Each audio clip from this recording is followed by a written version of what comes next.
Hi, and welcome back to the Mob Mentality Show. I'm Chris Lucian, and co-host is Austin Chadwick. And today we're going to talk about the 11th principle in the Agile Manifesto. The best architectures, requirements, and designs emerge from self-organizing teams. So, to get us kicked off, Austin, what are your thoughts on this part of the manifesto? Nice, yeah.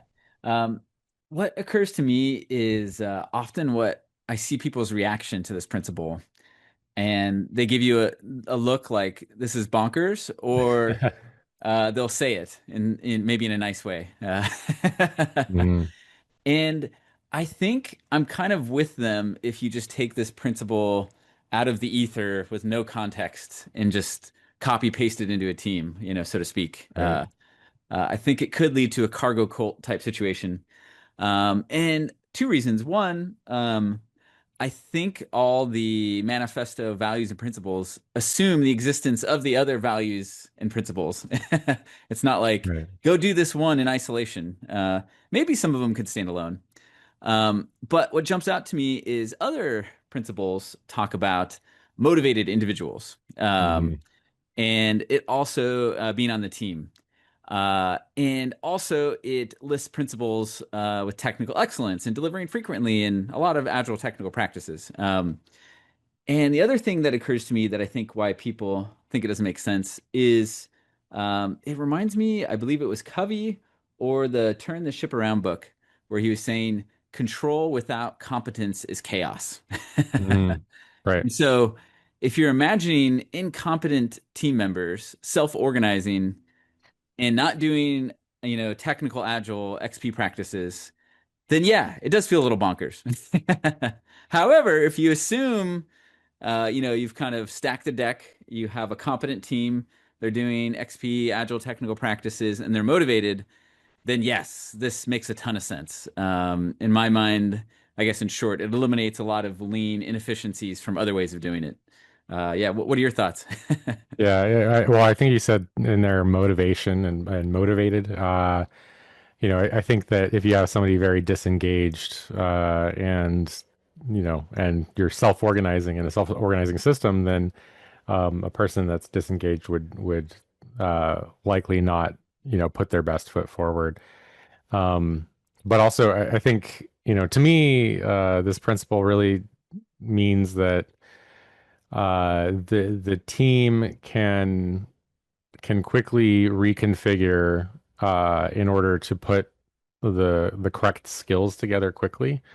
And I also think that if there is something um, that is maybe something that you've been doing for a long time, being willing to give that up if you find something an alternative that's better. And so uh, I think there's two sides of this where, and part of a negotiation, it's like, okay, well, these people are probably the right people to do this work. Maybe some are available, maybe some aren't. Maybe there is a collaborative effort to reorganize the team to meet that. And so I think there are a few things that need to be in place. Certainly a not a command and control scenario where everybody's just receiving delegated tasks from someone higher up. I don't think you can really be a self-organizing team if you do have that happening. And then willingness to have emergent designs. So, no one person shooting down everybody else's ideas, right? And so part of this is like the environment needs to be set up in such a way that something, emergent designs and new types of architecture and even requirements can be defined, fluidly and organically rather than controlled, with a fine tooth comb. I don't know. Yeah. Yeah, for sure, for sure.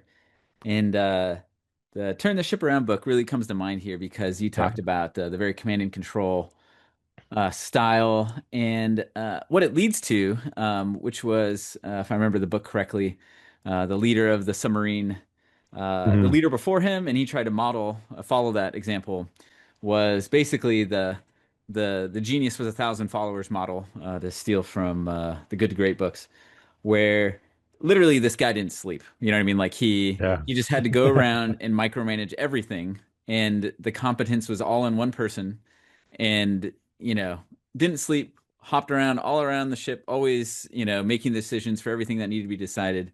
And the thinking from everyone else was near zero, right? They were just all hands ready to work to do what was asked, right? Right. Um, so I think one, it's not sustainable, another Agile Manifesto principle. And then two, um, Agile, the manifesto and its principles work really is geared for really complex or chaotic work in Kinevin. If I'm saying it again correctly. And so people doing the work are going to be discovering things all the time, right? And Mhm. so if you have 20 of these teams and none of these teams can operate independently but need the manager to come in and make a decision, they're going to be constantly calling in someone to make a decision because they're constantly discovering new things because they're doing new Right. novel stuff, right?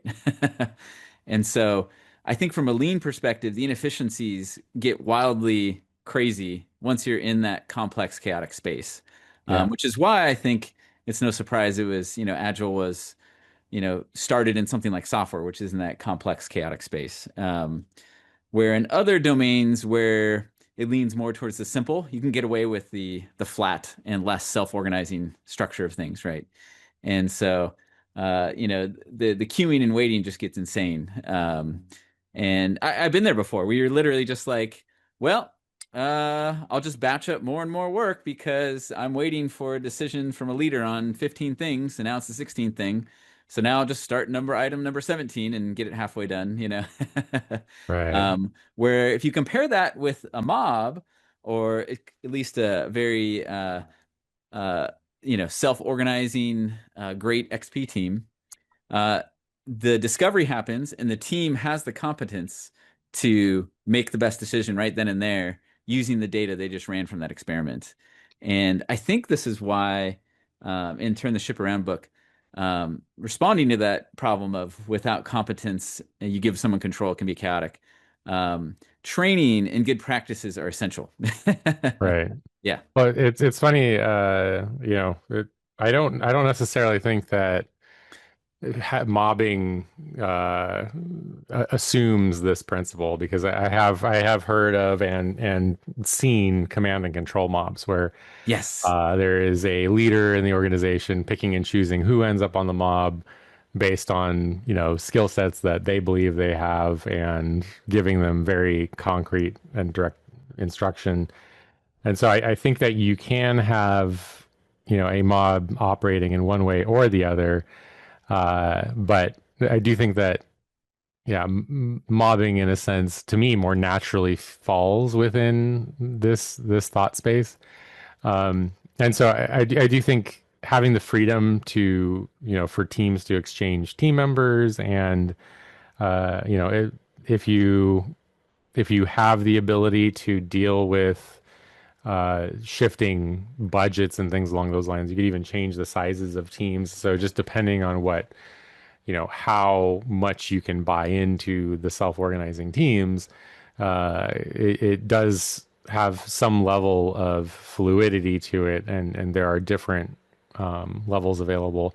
And so you can have a very strict and rigid system that is certainly not following this principle, but while still mobbing. But I do think that the best mobs that I've seen have been, um, you know, like that. So the self-organizing and emergent design has done great things for us. Nice. Awesome. Awesome. Well, with that, I think we'll close out this shorter episode. But yeah, to our audience, yeah, what are your thoughts on the 11th principle on self-organizing teams? Have you seen someone roll their eyes literally when you've talked about this principle before, and how did you respond to it? How does it apply in your work, in software work or other domains? Yeah, does it stretch to other domains other than software? And where does it work well, and where does it not? We love to hear your thoughts, opinions on this, and please like and subscribe. Please share this episode with someone else to carry the conversation forward with others. And until next time, Mob on, everyone. Have a good one. See ya. Bye, everybody.